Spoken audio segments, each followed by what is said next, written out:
Hey everybody, out at the field today with my, it's actually one of my NAMC MiGs, the MiG-29 version 4 from RC Powers with a few NAMC modifications on it. Essentially, the vertical stabilizer and rudder are not stock, smaller elevons and smaller ailerons, and slightly different size KF4 airfoils.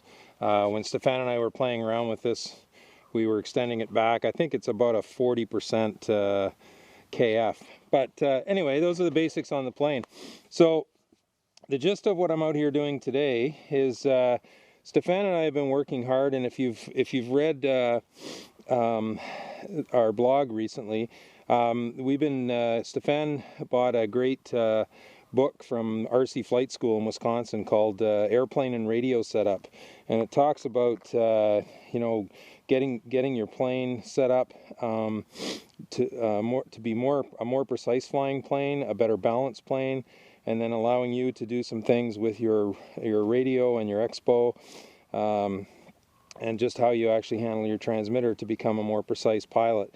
So that's basically one of my big goals for this year, is to become a more precise and honest pilot. And not that I'm dishonest or anything, but honest from the standpoint of being able to strip down a lot of expo and stuff that I've used. In the past, I've kind of been a 50% expo everywhere flying and preaching kind of guy, mostly because of how I was setting my planes up. So anyway, I've made some pretty significant changes in my philosophy, and thus far it's paying off big time in the feel and precision I have with my planes. So today I brought this plane out, and I've done a few things. First of all, before I came to the field, one of the steps to try and make my plane fly more precisely, as you can see, hopefully here, I used to have my servo, my push rod, all the way out at the very end of the servo. So I've moved it as close in as I can with these little connectors. But I've moved it like 3/8 of an inch, pardon me, on the servo arm closer to the servo. So what that does is obviously it gives the servo a bit more mechanical advantage, because you're moving closer to the servo rather than way out here. So it's a shorter lever for the servo to have to move. Now obviously that does affect the travel a little bit, but the precision is unbelievably more smooth than when I had it set up out here before. Now I used to put my aileron sort of halfway down here just to reduce the travel mechanically by 50%. So I've put that all the way close to the servo now as well, and I've had to, I'll talk about it a little bit more as we go through when I show you how my throws are right now. So that's what I've done there. I've also, on the rudder, I used to have my rudder all the way out here. I was a little bit worried moving that too far in, because for some of the moves that I like to do, like stall turns and things like that, I still wanted some good rudder surface. So basically I'm kind of taking my setup from, it was probably more set up close to what, say, a 3D pilot might do, and I'm trying to make it more precision. So I'm going from kind of one end of the spectrum to the other to try and get a more precise feel for the plane, for my transmitter, and just help the plane fly more crisp and maneuverable, which thus far it's actually doing. So that's kind of the servo setup. So moving those in. So eventually in my future builds, in order to get the best mechanical advantage I can, or best flexibility and mechanical advantage or setup, I'm going to probably start using different control horns, so I can actually have the control horn servo or a push rod link further away here to give more, have the ability to have more throws. Now, as you'll see today, I tend to like to fly my planes scale if I can, so sort of scale roll rates, pitch rates, turn rates, that sort of thing. If you're liking to do, rifle bullet rolls and flip tumble loops and all that sort of stuff, then, maybe this setup is not for you, and that's fine. I'm not here as an evangelist to try and convert the RC world, but I just want to hopefully show you the results that I've had have been pretty incredible thus far. Or I guess you'll just have to take my word for it. But anyway, so that'll be a change in future builds. I'm using this as a test bed because I had it laying around. And I'd probably also do the same thing with my rudder out here, so I could still have the same amount of throw, but then be able to move the control or the push rod closer into here to give me that precision. Okay, so enough about the linkages. One of the biggest changes is how I balance my plane. I want to show you some things here. This little hole right here, that's the stock CG from the RC Powers MiG-29 version 4 plan, okay? And my old way of thinking to balance a plane was to try and balance it on that stock CG with 0 trim.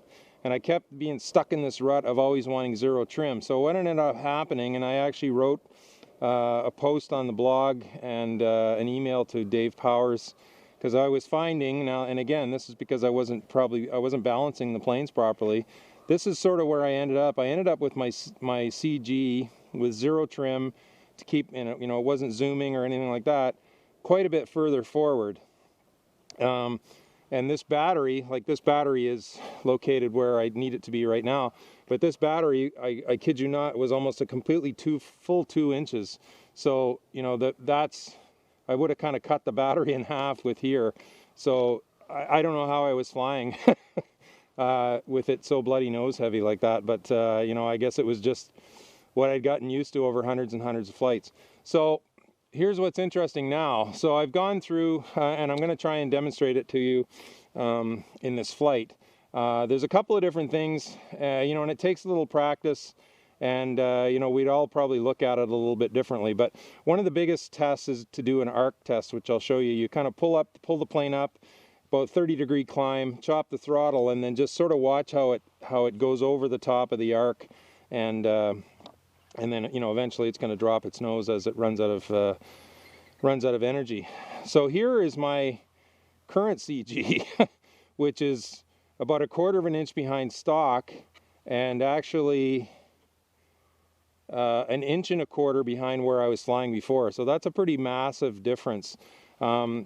Just for giggles and grins, you'll notice it's actually even with where the back of the KF meets the fuselage, which is kind of interesting. So what does that do for me? Well, it makes the plane much better balanced in all phases of flight. It makes launching easier because the plane feels better balanced. Maneuvers are much smoother and actually quicker because it's rotating on where the plane wants the CG to be. And the flying experience is much different. The plane is more responsive, better handling, and just smoother flying overall. So you can see that's a big, like I say, that's a big difference. This is where my old philosophy of thinking had me, and this is where my new philosophy of thinking has me. And the plane is actually balanced properly now, and I've been able to bring the mass closer to the actual center of gravity rather than having it spread out over such a far distance. And the reason that's important is if you kind of think that, you know, 60% of your airplane's weight on this plane is with like from the front of the battery to the tip of the motor. 60% of your airplane's weight is the components on most of these planes anyway. That is if you fly. I fly with a 2200 3-cell battery. So if you can have that much more concentrated in a smaller area closer to the CG, it's just basic physics. The plane is gonna rotate on its axis, which is the CG. You know, in all 3 axes it should rotate on the CG. And if you have a shorter lever, the plane doesn't have to work as hard to move that weight. If you know, like before when I had this battery 2 inches further forward, it was a much longer lever. So it's probably, you know, again, I'm not sure how I was flying the thing, but anyway, that's in the past, and we're moving forward. So anyway, very interesting. So enough about the CG. My radio is beeping at me here. So I just want to show you now.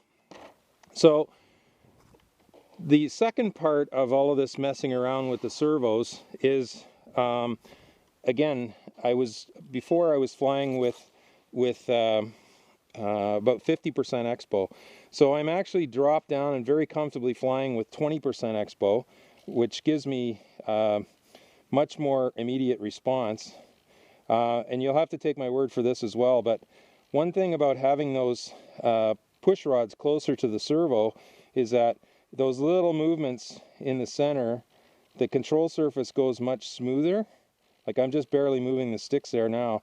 What used to happen before, when the push rod was way out at the end, is these little moves in here were far more jerky. Like you could physically see the control surface being more jerky because the servo has to move, you know, is moving that lever, and the action of the servo was just not as smooth for me. So I'm noticing a big difference just in how those move. So here's full deflection. Now that may not look like a lot, and you know, for a lot of you, you might think, oh, no way the thing's going to fly properly. Looks like a little crease in my elevon there. But I'll show you still, even with this much throw, how maneuverable it is. Now what I did notice a little bit, so I have 100% throws now, whereas before I was flying with like 60% throws and about 50% expo, compensating for having that 3D setup rather than this more precision setup. So I have had to increase my aileron throw deflection by about 1/4 inch, just to help keep the rolls a little crisp. In the turns, it's not really too bad, but I just like to have a little bit more crispness in the roll. So again, when I put different control horns on my next build, I'll probably be able to tone down that aileron throw a little bit, and help prevent a little bit of drag. I still actually am getting, this is about half, obviously about half the rudder throw that I used to get, and it actually still does stall turns very nicely. So I'm very happy with that. Anyway, I'm just going to show you real quickly, because I'm going to shoot another video to show you kind of the process I went through to get there. But this is, you're going to hear me talk about the 2-finger. It's actually, I guess for purists, is a finger thumb kind of philosophy. So I used to be a thumbs only guy. So this is how I used to hold my radio. I just basically had a death grip on it, and probably had way too much pressure on the sticks with my thumbs. So this was an easy transition for me. So this is the position I fly with my hands in right now. So I have my thumb still on the end. So it was actually, from that standpoint, was a fairly easy transition. And now what I do is I use my index finger as a guide, so and to support that. So now what I find is those two working together, and with much less expo, my touch on the sticks is much lighter. And my movements, I feel the movements going into the sticks much better than I did when I was, probably pressing too hard with my thumbs. It just is a much smoother, more precise feel for me. Now my finger, again, I'm going to shoot a video and show you how all of this. I like my finger. So these two fingers, the thumb and the index finger, are flying. I can still, when I need to, do my trims as need be. And then these fingers, the index finger here, I just have it sort of resting, or middle finger, sorry, I have it resting up there, and then I can manipulate all of the switches that I might need to there. So that's working out well. Okay, so again, like I say, more detailed video on that. So let's take this up for a little burn here, and see. I'll try and show you. Stefan has already done a great job in his video, and I just kind of want to show you again how this plane is handling that. So it's everything's working. Rudders are working good. Okay.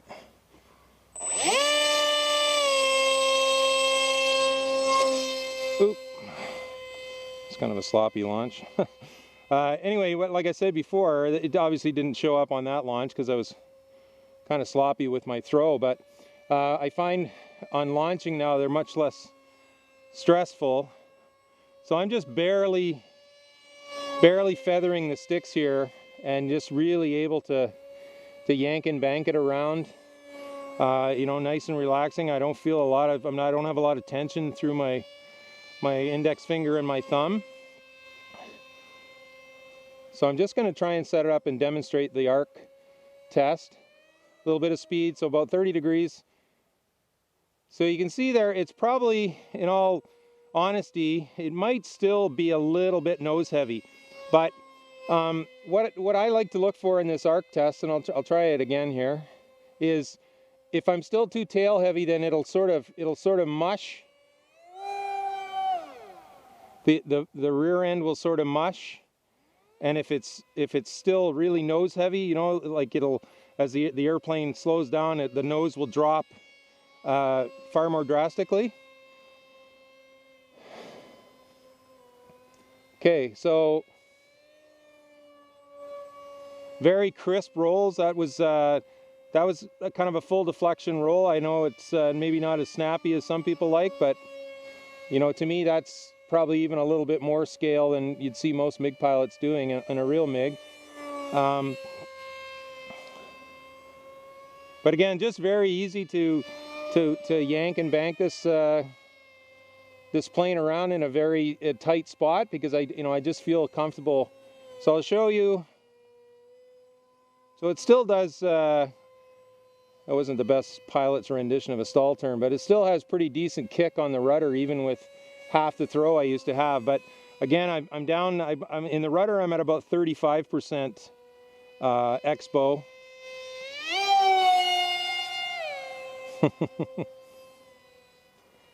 It just flies. You know, the whole feeling of the plane compared to the way I used to have it set up, both the plane and my radio, it flies so much crisper. So there was a full speed, full deflection loop. So, you know, even with those, I have it's basically 1 3/4 of travel one way in my elevons, or in the elevator. So still, you know, and I still have, I'll slow down here, I still have the authority, you know, I can kind of do one of those sort of slow thrust vectoring type square loops at the top, like you see MiGs do in air shows. So pull up, boom, I still have the authority to do that. And the thing is, because I've got it balanced properly now on where it should be, the plane does so much of the work for me once I get it moving, you know.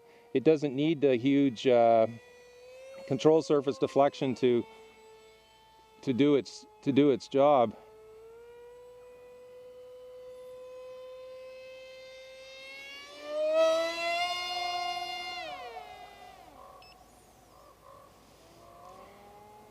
So the other thing is, if you pull it into a vertical stall, it doesn't tend to be so aggressive with the nose drop.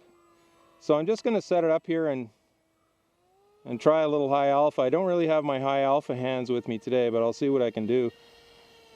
So high alpha with this 2-finger or finger thumb method, I find is actually easier, because I find that I'm already more precise in my control inputs, or my interface with my transmitter.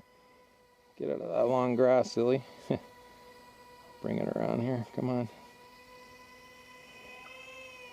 So again, I might need a little bit more throw, you know, for high alpha, getting it around in those right turns where I'm fighting the prop wash.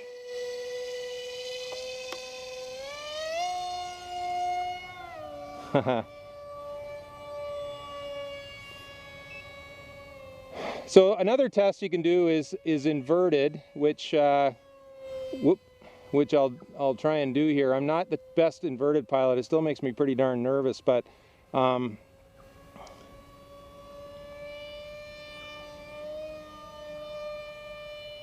it's still a tiny bit nose heavy. I've got about, I don't know, 1/4 stick deflection there. Obviously I'm not inverted anymore, but so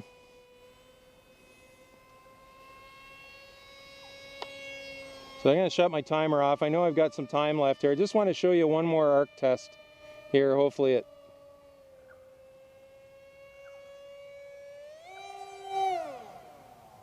So chop the power, nice and smooth, you know, it doesn't do anything silly because it's so nicely balanced.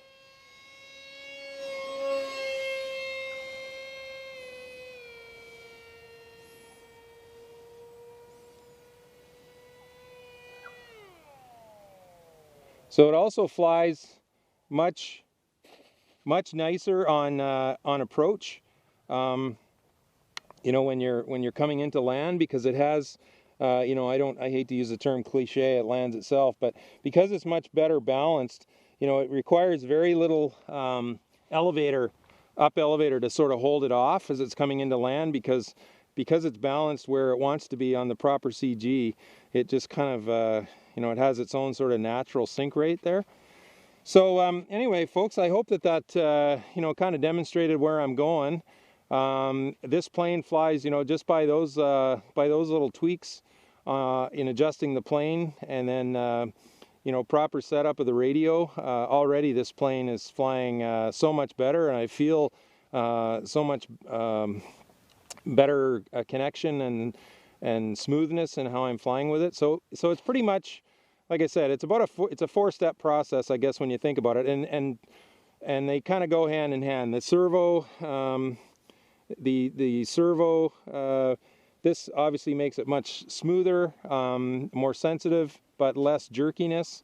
Having it, you know, that actually probably, I guess, if there was the one most important cornerstone, is balancing the plane on its proper neutral CG, because when you do that with the plane, it does everything else better unless you tell it not to. So that works so much in your favor, because now you're not fighting, you know, the laws of physics and aerodynamics. And then, you know, setting up and handling my radio properly, my transmitter properly, which allows me to drop my expos down quite a bit and have a much better connection with my plane.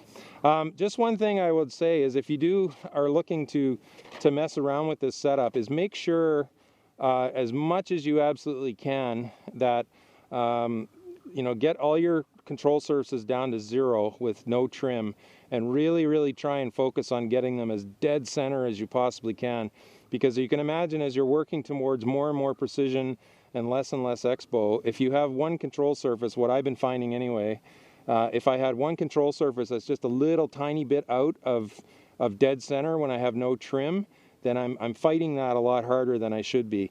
So that's, if, you know, another tip I could pass on to you is make sure your control surfaces are dead center, 0, with 0 trim, before you start working through this process, so you're not fighting against control surface that's not already centered. So anyway, folks, hopefully this has been useful to you.